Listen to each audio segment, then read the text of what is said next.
Good afternoon and welcome to the second in our series of Facebook Live events focused on how women and men can protect their hearts to protect their health during these challenging times. Hello, I'm Andrea Roan and I'm pleased to be hosting this series with MedStar Heart and Vascular Institute. Although this is our second event, it is our first of 2021 and we'd like to wish all of you a happy and most definitely a healthy new year. For many of us, it's a tradition to make New Year's resolutions, often focused on eating less and exercising more. But our talk today will definitely not be about resolutions or fads. We'll be talking about simple ways to actually help your body get into the habit of health. We'll be talking about the science of eating whole foods, walking, relieving your stress, even being kind and grateful. There is growing research into why and how simple daily behaviors can build a lifetime of better health rather than just a few weeks of it at the beginning of every new year. To share her insights into this research and to talk about her own experience working to get into the habit of health in the past year, I'm pleased to welcome our guest today, Dr. Harjeet Shahal. She is a board certified cardiologist with MedStar Heart and Vascular Institute and a member of the committee leading their Women's Heart Health Program. Also with us today, Karen Zangel, Senior Director of Interactive Marketing for MedStar Health. Karen will be reading through the questions you submit to us today, and at the end of my conversation with Dr. Shahal, Karen will share some of those questions and we'll try to answer as many as possible in our allotted time. So let us begin, and we'll begin by saying hello, Dr. Shahal. Thank you for being with us and Happy New Year. We want to start with your personal experience when COVID first emerged back in February and March of last year. I understand that you, like the rest of us, felt isolation was challenging and it even cost you to lose a little ground in your personal health. So tell me about those first few weeks of the COVID pandemic on you. Thank you, Andrea. So happy to be here and thank you for hosting our series. Happy New Year, everyone. I'm very pleased to be here with you and our audience, and I'm so glad to be able to share some of the important insights I gained in the last year and about how to keep your health a high priority.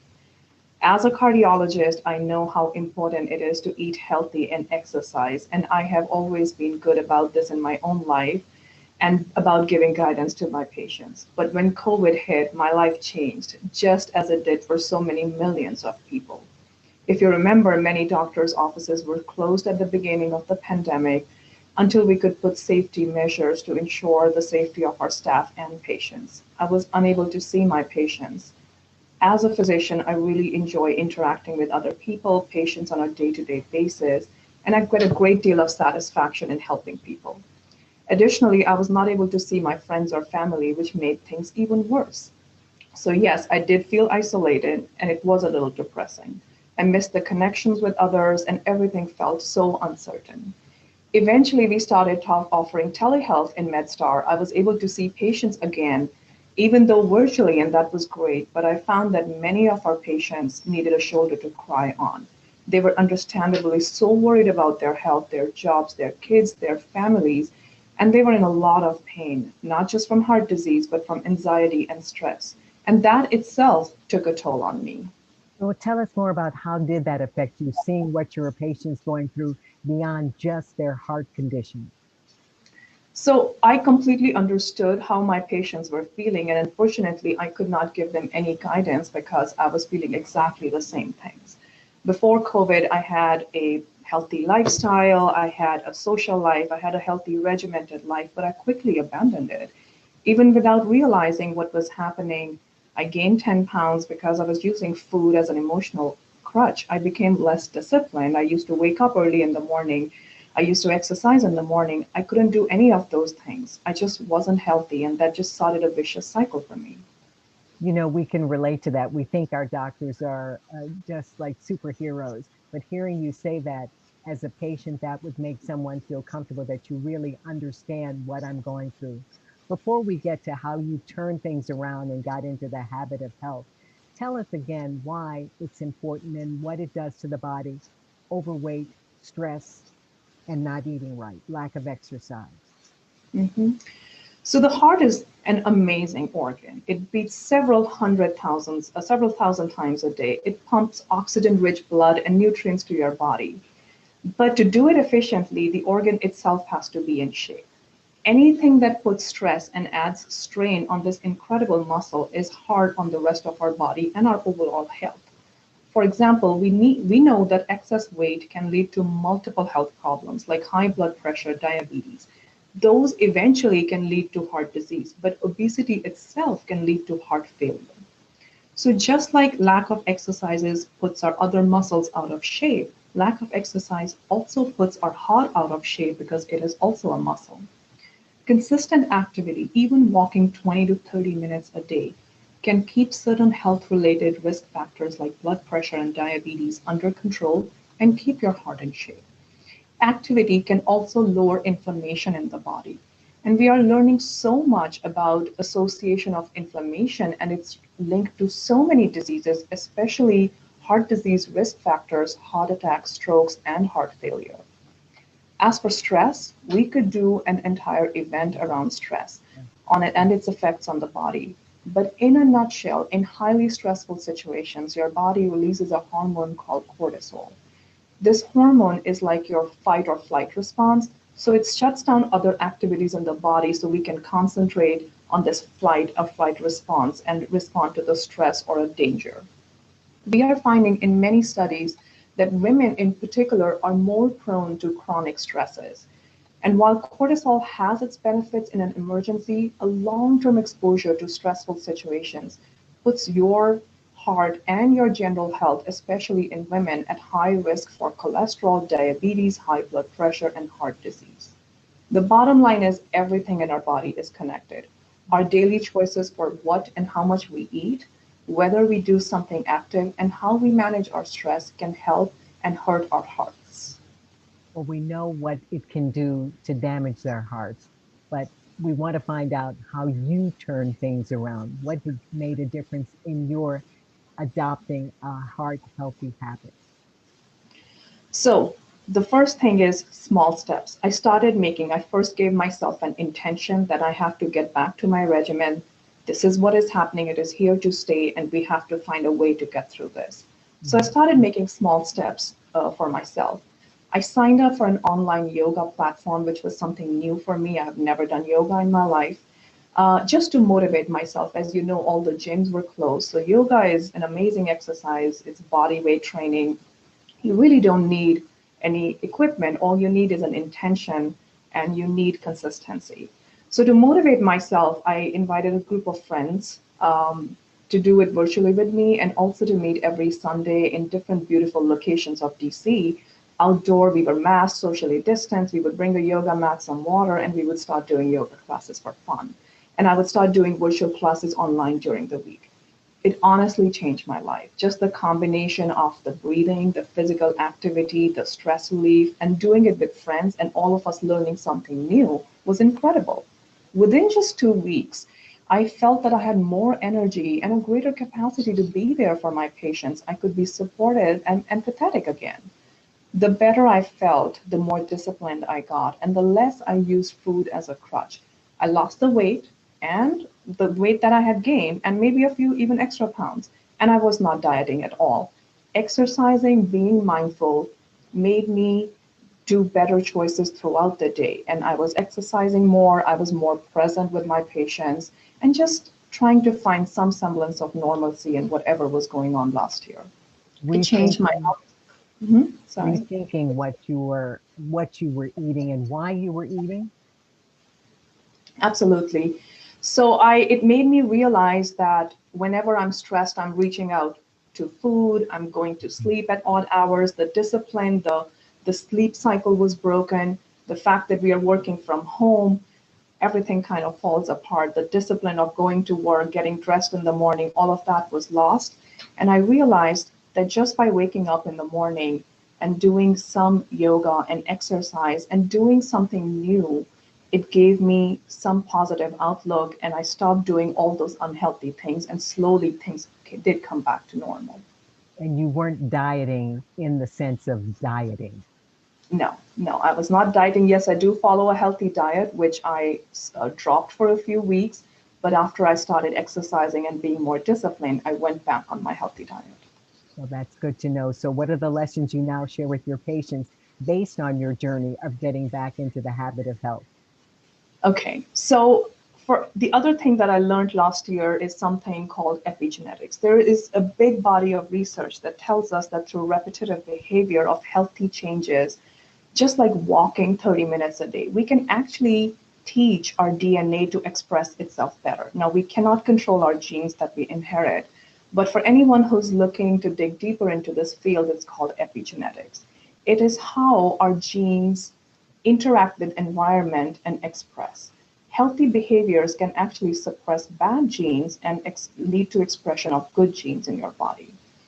And there is growing research into this. So today I want to share 4 simple things for you to develop into long-term habits to begin to teach your body how to be healthier in 2021. So I'm going to list them for you, and then we can take a little deeper dive into each one of them. And I Okay. look forward to taking your questions. Number 1, food. Eat more whole foods and less processed food. Number 2, move around every day. Walking may be the easiest way to do this. Number 3, meditate. And number 4, be kind and grateful. I like that. So, let's start at the beginning eating more whole foods, fewer processed foods. What are whole foods? What are processed foods? Why are whole foods better? And how do I get more into my personal diet? Absolutely. So Whole Foods has nothing to do with the Whole Foods chain, the supermarket. Whole Foods means anything that you get from nature. It has less ingredients. It is very nutritionally dense, and it is not changed in a factory and doesn't really come out of a box. So when you read the nutrition labels, and I always teach my patients to read nutrition labels, they will have a few ingredients that you can easily pronounce. They will not have any chemicals in it. So examples would be fruits, vegetables, whole grains, nuts, and beans. These are examples of whole foods. Processed foods, on the other hand, so in simple term, a processed food is anything that goes from nature to a machine to a box to your table. They'll have many ingredients, like a whole list of ingredients, many of them that you would not be able to pronounce. Mhm. These are considered empty calories.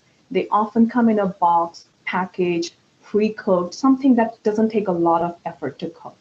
They're also very high in sodium and fat, and they have a lot of chemicals in them so that they can be preserved on the shelf for a longer period of time. And a simple example is potato is a whole food, potato chips are processed food.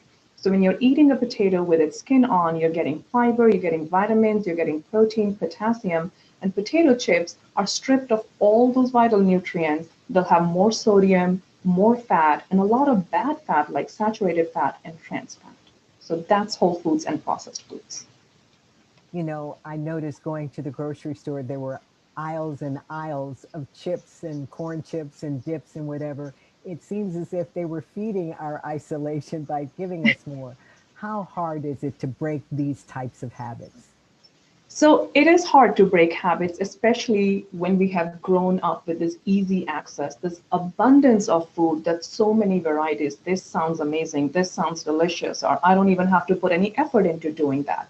So yes, I absolutely do not recommend overhauling your life immediately because that is not possible. It is not sustainable. Nobody can do that. What I recommend to my patients is to take one step at a time, Mhm. one meal at a time, one snack at a time, one week at a time, and be kind and forgiving to yourself, even if you fall off the wagon. So, for example, you can start with the basic building blocks. You can at least this week you can learn what whole foods are. Next time you go to a grocery store, you can probably make the distinction. This is a whole food, this is a processed food. And maybe pick breakfast. Start with an oatmeal and fruits. And that way you're starting a day with 2 amazing foods, the whole grain, which is the oatmeal, and fruit, which is also amazing for your health. Then start changing your snacks. Choose something healthy. For example, apple, put some spices on it like cinnamon, some nuts, snap peas. Start making those changes slowly. Then move on to 2 meals, then move on to all 3 meals, and always remember to keep your cheat days. You've got to have the snacks and the good foods in your house. And I'm sure if we opened up our pantries, we'd find that we all have some processed foods. But one thing you've said in our conversations prior to today is the best medicine may be at the end of your fork. I like that. Expand on that a little more.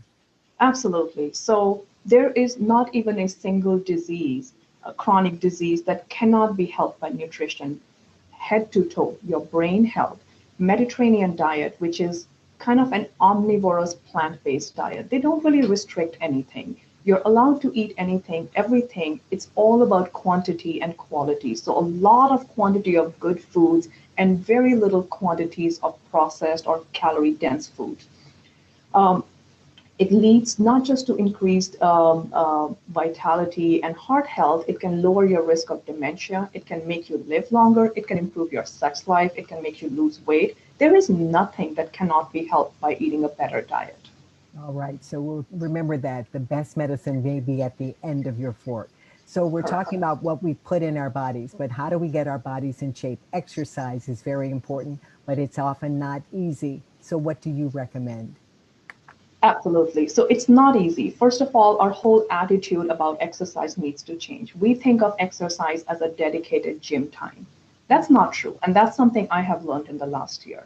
You do not need to exercise 2 hours a day. And research actually has shown that exercise kind of has a plateau effect. The best effect comes from moderate to maybe a moderate high intensity levels. And after that, you may not be seeing a lot of benefit.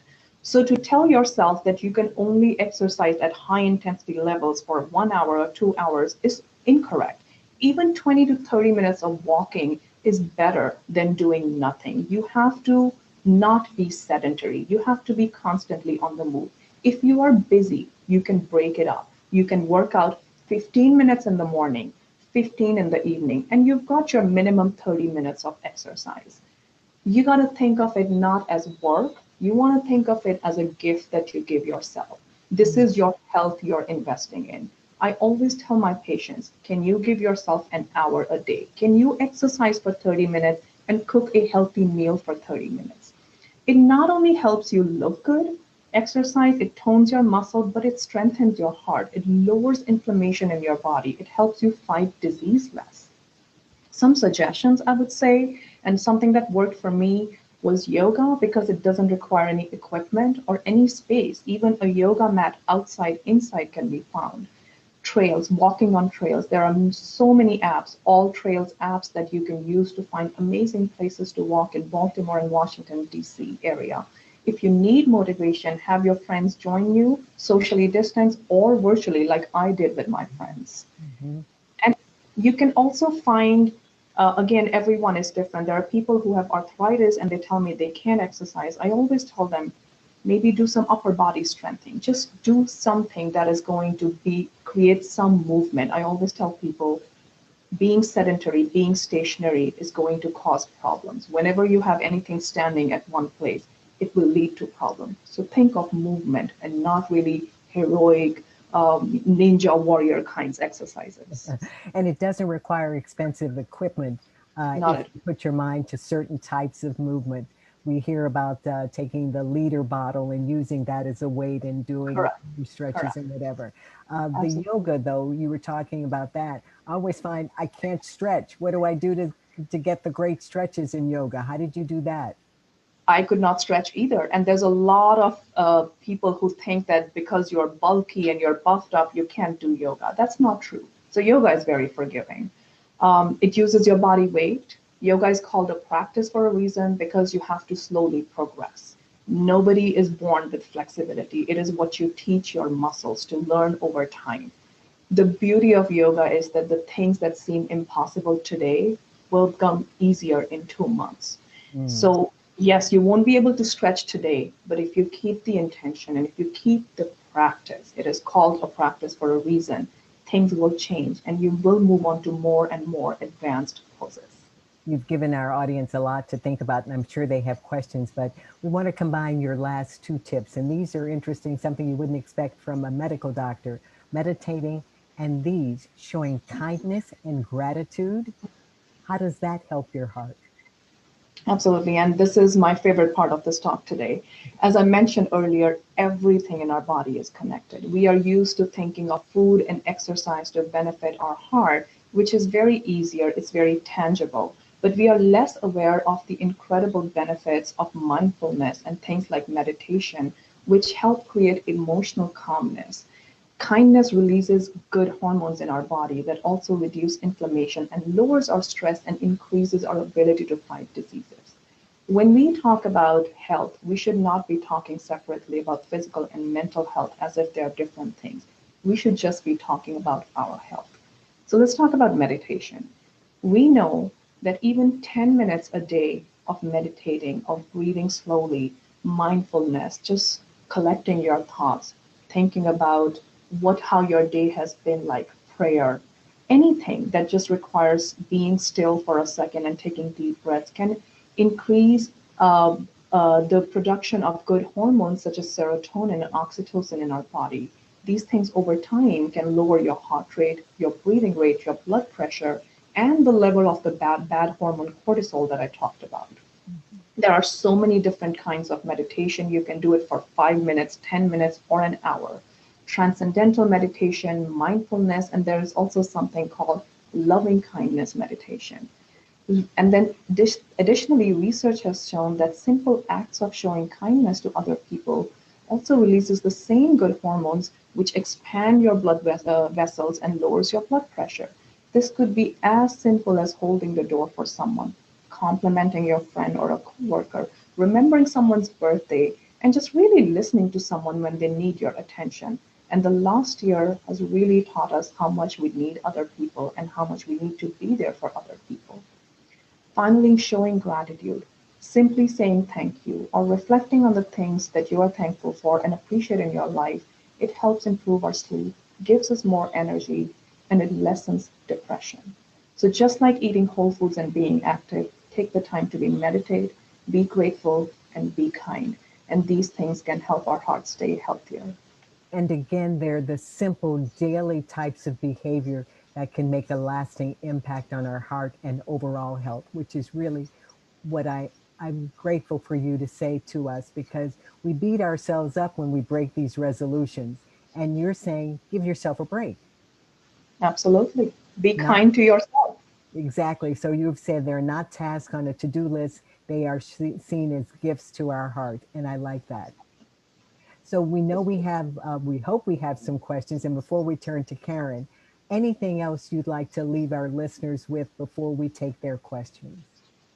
Thank you, Andrea. So obviously, I'm very passionate about all these ideas, but I do have two final reminders. If you have been diagnosed with heart disease or a condition such as diabetes or high blood pressure, please continue to keep taking your medications as directed by your doctor and keep your physician appointments. At MedStar Health, our physicians and offices are open and safe, and we want to see you to help you stay healthy. Second, if you develop any symptoms of a heart attack like shortness of breath, chest pain, or tightness in your chest, dizziness, or nausea, call 911. Don't delay your care. Our hospitals follow all CDC guidelines for patient and staff safety. In an emergency, it is far better for you and for your health to be in the care of experts than at home, even during COVID. Mhm. Doctor, thank you for sharing your personal journey with all of us and giving us these insights and helpful, simple recommendations to develop a healthy health habit. Now, we've covered a great deal of territory during this afternoon. We want to turn to our viewer questions, and fingers crossed, Karen, do we have questions from viewers? Yes, we do. First of all, thank you all for joining today. Dr. Shahal and Andrea, thank you so much for all of your great insights. I know our viewers are finding it to be very informative. We did have some great viewership so far, so thank you to everyone who is watching. Thank you for letting us know you're watching. If you haven't already, you can share this stream with your friends and family. Give us a like. Let us know that you're watching.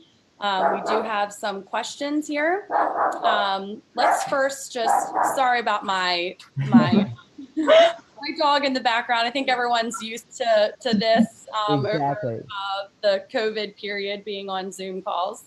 Um, The first question, can we start to talk a little bit more? We had some questions about about plant-based diets, Dr. Shahal.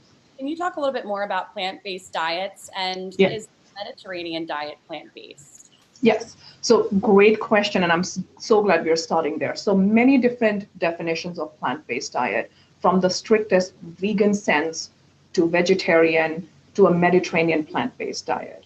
So the Mediterranean diet has the most data in studies that has been compared against not unhealthy diet, but other so-called healthy diets or other diets that were mainstream, like low-fat diet or low-carb diet. And they actually fare very well in terms of heart disease and many other things. So the Mediterranean diet is kind of all-inclusive, but it is plant-based.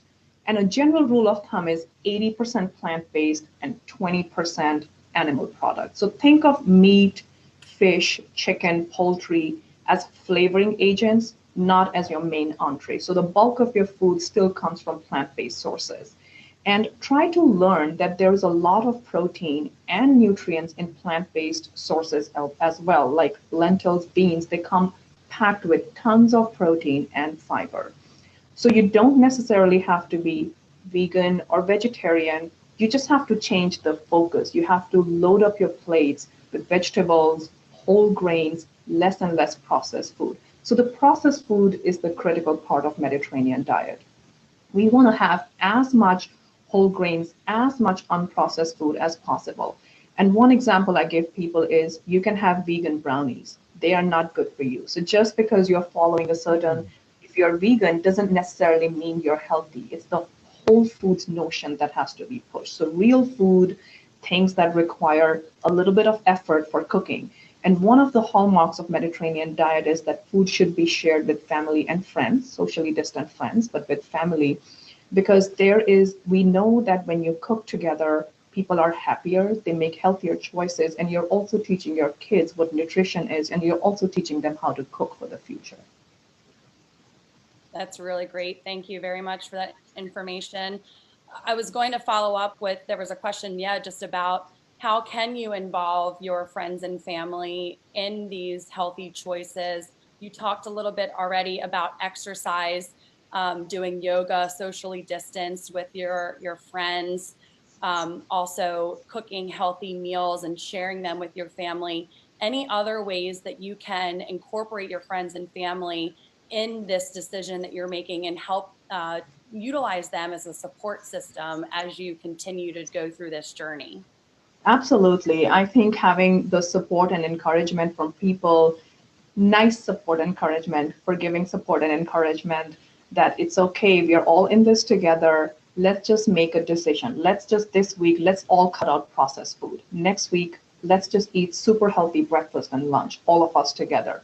And next week, we do this together. Also learning new recipes. So one thing I have done a lot last year is to cook a lot, and to cook a lot of healthy things, a lot of delicious things, and a little cheap things last year, here and there. So something of, you learn something new, not just about nutrition, but also about new recipes, and sharing them, maybe dropping them off at their front door without going in, and giving each other encouragement that this is good, and just see how you feel when you eat these things, when you change your diet, and not just keeping weight as your target, but how do you feel mentally when you're doing these things. We all know that cooking is relaxing.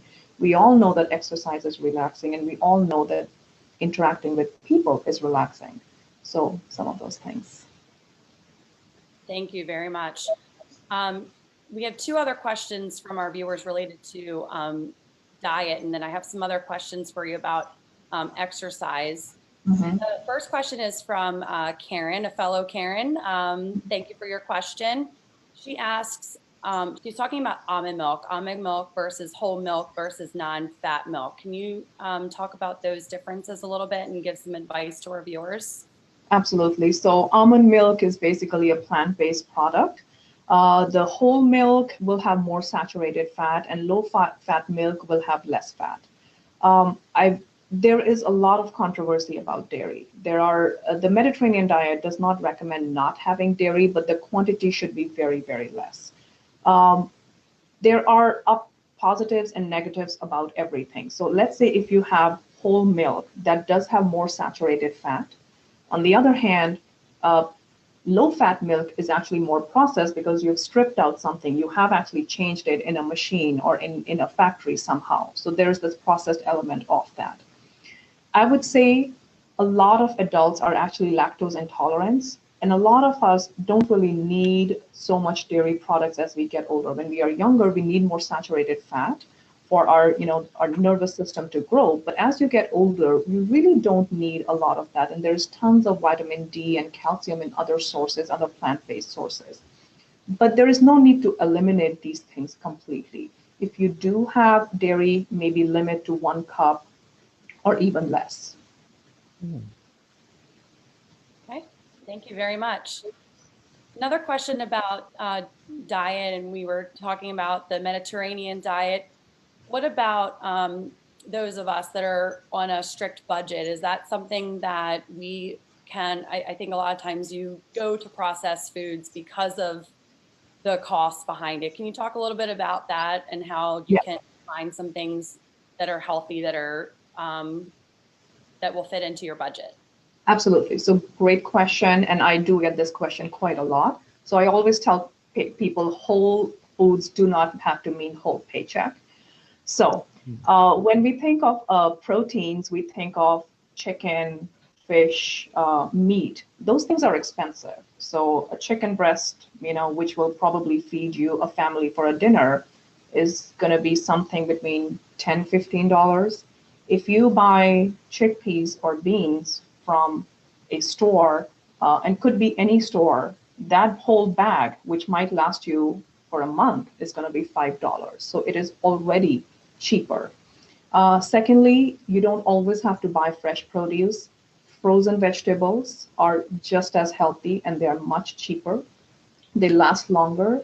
And whole grains like quinoa, farro, barley. So everything that requires actually more effort to cook is going to be much cheaper. And then also think about is as an investment to your health. If you are healthy, you will have less work days out, you will live longer, you will go to the doctors less, and you will need less and less medications. That's great advice. Thank you. I love that whole foods doesn't mean whole paycheck. I think that's really great to keep in mind. Let's switch over. We have some questions about exercise. The first is just in terms of yoga. What is the best way to begin doing yoga for someone that's not flexible? How do you start it? Yeah.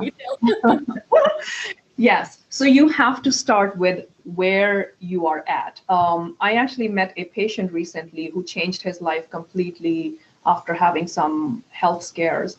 And he started off with classes and he realized he can't do it. He was, he had joint issues, he was overweight, and he had never exercised in his entire life. So what he did was he went to Marshall's and picked up a book about yoga poses, which was like $5. And he started reading about those poses and started doing them on his own. And he realized within a month how much more flexible he got. During COVID, a lot of people were posting exercise videos online for free on YouTube, which are a great resource. I actually use an exercise platform, and there were things that would make me stop and take a breath for 10 minutes and then resume. And now I feel that I just rush through them and I want more and more. So just be patient. You don't have to be a superstar in the beginning. Just take it easy. What you do today is still something better than what you did yesterday. So yoga is all about breathing and pushing yourself and practicing and being better every day. Great. Thank you very much. That's a great way to start. Can you meditate and stretch at the same time?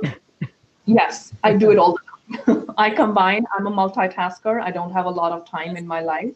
So I'm still learning to do more meditation, and that's why I like yoga, because you're stretching and meditating. You are using breathing to stretch more during yoga. So you actually use your breath to exercise your muscles. So even when you're holding those advanced poses in yoga, you're breathing through them. And breathing is meditation. Breathing is the mind. great. Thank you. Yeah, I like multitasking as well as a mom. You got to multitask. In terms of exercise, there's a question about exercise and metabolism. Does exercise help your metabolism increase as well as help your heart? Yeah, absolutely. So this is a great question, and this is something we were discussing yesterday. So some of you may have seen an article in news a couple of months ago that said exercise doesn't help you lose weight, and I'll explain what that means. So most of the caloric output in your day comes from just being alive, your bodily functions, your digestion, your breathing, all those things. So that's like about 70% of your caloric output, 70 to 80 to 85%. 15% is how much you can give yourself extra by exercise. So anyone who's tried to run an hour on a treadmill and then seeing 350 or 400 calories burned knows exactly what I'm talking about. So after you're sweating profusely on a treadmill, after running on it for an hour, you've only burned about 400 calories. So that's not a lot. Most of us require about 1,800 to 2,200 calories in a day, the energy expenditure. So 400 is not a lot. It's only about 70% of that. So what exercise can do over time is it can increase your basal metabolic rate. It can increase, like when you build up muscle, that requires energy just to stay in shape. So yes, exercise can increase your basal metabolic rate, and that's why people who exercise regularly for years and years can eat more calories. But in general, I always tell people abs are made in the kitchen, not in the gym. You have a lot of great sayings. I've learned it over time. This is how I get people to follow me. Yes. You need to Pay attention. signs for like home decor with these things. And they're really wonderful. Thank you so much. We did have a question from Bella. Thank you, Bella. The question is, what can you do exercise related if you have spinal issues? Specifically, this person mentioned they had spinal stenosis. So again, any exercise program should be begun after you discuss with your doctors who are taking care of your health issues, and definitely talk to them before you start any exercise program, especially yoga, which requires a lot of core strengthening and core training. But if you can there are some stationary bikes that you can just, even when you are sitting in front of a TV and you're only moving your legs, those things are available. Maybe 1 pound weight, arm weights, those are good too. But in terms of core and back training, you should definitely ask your orthopedic or your primary care physician whether this is safe before beginning that program. Wonderful, thank you. We got a lot of great comments from our viewers. Thanks again for all of those wonderful comments and questions. Wonderful information. Latarsha, it says walking is great for her. We did have a follow-up question from Karen. She asked about the almond milk versus whole milk. She asked specifically about keto.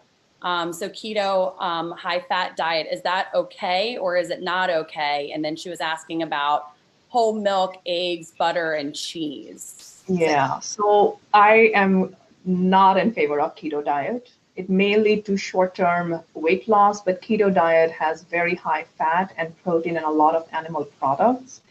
It may help you lose weight in the short term, but it does not have a lot of benefits that plant-based diets that you will be getting. Specifically lacks fiber. It lacks, a lot of the vitamins and the nutrients, the minerals that you're getting from plant-based sources. So one thing I tell people is weight is not everything. When you look at food, as Andrea said, the best medicine may be at the end of your fork. See, you said that. That was going to be your... fine. What vitamin am I getting from my food? What mineral am I getting? How much fiber am I getting? So that is very important. Weight will come off. Keto diets are fat diets. There is a lot of data that they're not good. There is no study to show that it is beneficial. There are some people who can say that it helps with epilepsy, and that's not my field. But for the heart, I don't think there's any benefit of keto diet. We actually see cholesterol getting worse, and people developing more and more complications, nutritional deficiencies if you do it in the long term. Wonderful. Thank you. And last question before I turn it back over to Andrea is related to COVID. Obviously, there's a lot of questions about heart and COVID. Is there any additional advice that you could give our viewers about COVID and damage to your heart, and perhaps why exercise is especially important during the times that we're in right now to keep you healthy? Absolutely. First of all, there's a lot of research being done on this topic, how COVID affects the heart. And I would say we're still in the early stages of learning, but just in general, yes, we do know there are young, healthy people who were affected by COVID, but in general, a lot of people who've had pre-existing conditions have had more complications and have had more severe infections. There are few things that affect your health so much. Your diet and exercise are a majority of it. So if you eat right, if you eat a well-balanced diet that gives you all the nutrients that you need in a day, it gives you energy to go about your day, to fight disease, it keeps your weight down, it keeps your mind and your body strong, that is going to keep you well equipped to fight with chronic diseases and also acute diseases. But definitely it's not a substitute for all the other recommendations that are coming from CDC and all our health officials about keeping safe. But use this as a segue into just being healthy in general. I always tell my patients, just give me 6 weeks of these heart healthy changes. If you don't like it, you can go back to your previous lifestyle. And I have never seen anyone go back. Mm. Thank you very much. One question did just come in from Bessie asking about vitamins. So switching gears a little bit again, is there any particular vitamins that you recommend specifically for just people who are trying to stay heart healthy, or specifically Bessie mentioned heart failure? So great question. We actually recommend staying away from supplements in general because they are not studied by the FDA. We don't know what's in them. In terms of vitamins, if you are deficient, you should be replaced. If you are not deficient, several studies have shown that there is no benefit of taking multivitamins in terms of protecting any kind of diseases. The other thing is that we want to try to have a balanced diet and to get our minerals and vitamins from diet, because the way things are packed in nature helps better absorption. A simple example would be people who take iron. If they're iron deficient, if they take iron, we used to tell them 10, 15 years ago, take it with vitamin C because it helps absorb better. But if you go into nature, iron actually usually comes packaged with vitamin C so that your body can absorb it better. So think of your diet as a colorful palette. Try to eat as many colors as possible because those colors represent different vitamins and minerals you are taking. Stay away from processed food. Try to get those things from your food itself. Try to experiment and learn new things. So if you're trying to get more vitamin A, sweet potatoes, carrots, maybe 1 day a week. If you're trying to get vitamin B, try to look for new sources and try to learn new recipes with those ingredients. So that's how we would recommend, because doing that, you're learning about the nutritive values of certain foods and trying to incorporate new things in your diet. Thank you very much. And thank you everyone again for your questions. I will turn it back over to you, Andrea.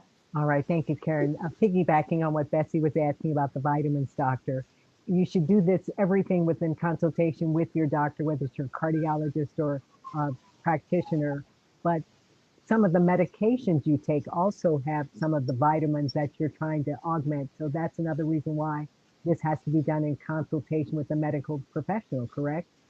Absolutely, absolutely. All right. We are so happy you were joining us today. I want to ask one final question to the doctor. We put all of these healthy habits into practice. How long before you see the results on our heart muscle? So great question. We used to think that it required months and months of changes to see any benefit, but we now see that these benefits come sooner And eventually there's a dose response curve. So the more you do it, the better it is. So just for example, if you're trying to control our blood pressure by changing some of our lifestyle changes like sleeping better, getting 7 to 8 hours of sleep, you'll start seeing a change within 2 weeks. If you cut down sodium in your diet, within 3 to 4 weeks, you'll see a substantial difference. Making a habit, that's a whole different thing. Sometimes it takes about a month to create a habit, but if you consistently do something, I would say you will probably see a difference within 2 weeks. Meditation is phenomenal. If you take your blood pressure before and after 10 minutes of deep breathing, you'll see a significant drop. So imagine doing that every day for months and months and for years and years. Dr. Shahal, thank you very much. So much good information. You're getting our new year off to the right start without resolutions and fads, but adopting and maintaining the habit of health. We thank you very much. Helpful information, recommendations for staying healthy during these challenging times. Now, if you want to share this content with friends or family who may have missed this session, we have recorded the interview and it will be available on MedStar Health Facebook page this very afternoon. We also had a few questions maybe that we didn't have time to address, and we will use those to create additional Facebook posts and blogs. So watch for your questions to be answered in upcoming communications from MedStar. MedStar will host several heart-related Facebook Live events in February, which of course is National Heart Month. So again, watch MedStar's Facebook page for upcoming dates and times, topics, and speakers. Thank you again. We wish you the very best of health and a happy and above all, a safe new year. Until next time, get into the habit of health and listen to your heart. Thank you so much. Bye.